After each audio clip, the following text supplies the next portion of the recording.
അങ്ങനെ ചെമ്പനീർ പൂവ് പുത്തൻ പ്രമോല് നമുക്ക് കാണുവാൻ സാധിക്കുന്നുണ്ട്. നമ്മുടെ രേവതി വിളിച്ചിട്ട് നമ്മുടെ ശ്രീകാന്ത് ഫോണേ എടുക്കുന്നില്ല, ഫോൺ സ്വിച്ച് ഓഫ്. അപ്പൊ നമ്മുടെ രേവതി പറയുന്നുണ്ട് അവൻ എന്നെ മനഃപൂർവ്വം ചതിച്ചതാ, അവൻ പറയുന്നതൊക്കെ ഞാൻ വിശ്വസിച്ചു പോയി, അവൻ പറയുന്നത് കേട്ട് ഞാൻ ക്ഷേത്രത്തിൽ വന്ന് എന്നെ മനഃപൂർവ്വം അതിൽ കുരുതി കൊടുക്കുകയായിരുന്നു എന്നൊക്കെ നമ്മുടെ രേവതി ഭയങ്കര സങ്കടപ്പെട്ട് നമ്മുടെ ദേവുവിനോട് നമ്മുടെ ശ്രീകാന്തിനെ പറ്റി പറയുന്നുണ്ട് കേട്ടോ.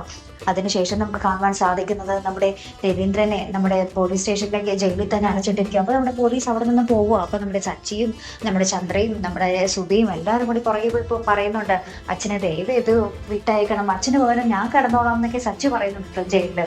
അപ്പൊ നമ്മുടെ പോലീസ് പറയുന്നുണ്ട് എത്രയും വേഗം നിങ്ങളുടെ അങ്ങേനെയും ആ പെണ്ണിനെയും പോലീസ് സ്റ്റേഷനിൽ ഹാജരാക്കുക, അല്ലെങ്കിൽ നിങ്ങളുടെ അച്ഛനെ ഞാൻ കോടതിയിലേക്കായിരിക്കും വിടാൻ പോകുന്നത് എന്നൊക്കെ പറയുന്നുണ്ട് കേട്ടോ. അതിനുശേഷം നമ്മുടെ സച്ചി നമ്മുടെ രവീന്ദ്രനെ ജയിലിൽ വന്ന് കാണുന്ന ഒരു രംഗമാട്ടോ കാണുവാൻ സാധിക്കുന്നത്. നമ്മുടെ സച്ചി അച്ഛാന്ന് വിളിച്ചിട്ട് വിളി കേൾക്കുന്നില്ല നമ്മുടെ രവീന്ദ്രൻ, ഇങ്ങനെ കരഞ്ഞുകൊണ്ടേ ഇരിക്കും. അപ്പൊ നമ്മുടെ സച്ചി ഇങ്ങനെ എന്താ പറയാ മുഖത്തിങ്ങനെ തട്ടി ഇങ്ങനെ ആശ്വസിപ്പിക്കുന്ന ഒരു രംഗമൊക്കെ തന്നെയാട്ടോ നമുക്ക് പ്രൊമോയിൽ കൊടുത്ത് കാണുവാൻ സാധിക്കുന്നത്. ഇനി എങ്ങനെയൊക്കെ ആക്കും കഥ അല്ലെ പ്രേക്ഷകർ. നമ്മുടെ ശ്രീകാന്തും വർഷയുമാണെങ്കിൽ എവിടെയാണെന്ന് ആർക്കും അറിയില്ല, ഇവരാണെങ്കിൽ ഫോൺ സ്വിച്ച് ഓഫും ചെയ്ത് വെച്ചിരിക്കുകയാണ്. പിന്നെ എങ്ങനെയൊക്കെ തീരും കഥ. നമ്മുടെ രവീന്ദ്രൻ ഇനി എത്ര നാൾ ജയിലിൽ കിടക്കേണ്ടി വരും, നമ്മുടെ രേവതിയുടെ നിരപരാധിത്വം തെളിയിക്കാൻ സാധിക്കുമോ എന്നൊക്കെ നമുക്ക് കണ്ടു തന്നെ അറിയണോട്ടോ. അപ്പോൾ ഇതുപോലുള്ള പ്രൊമോ റിവ്യൂസിനും എപ്പിസോഡ് റിവ്യൂസിനും ഒക്കെ നിങ്ങൾ മറക്കാതെ ചാനൽ സബ്സ്ക്രൈബ് ചെയ്യുക. അടുത്തൊരു വീഡിയോ വരുന്നത് വരയ്ക്കും ഗുഡ് ബൈ.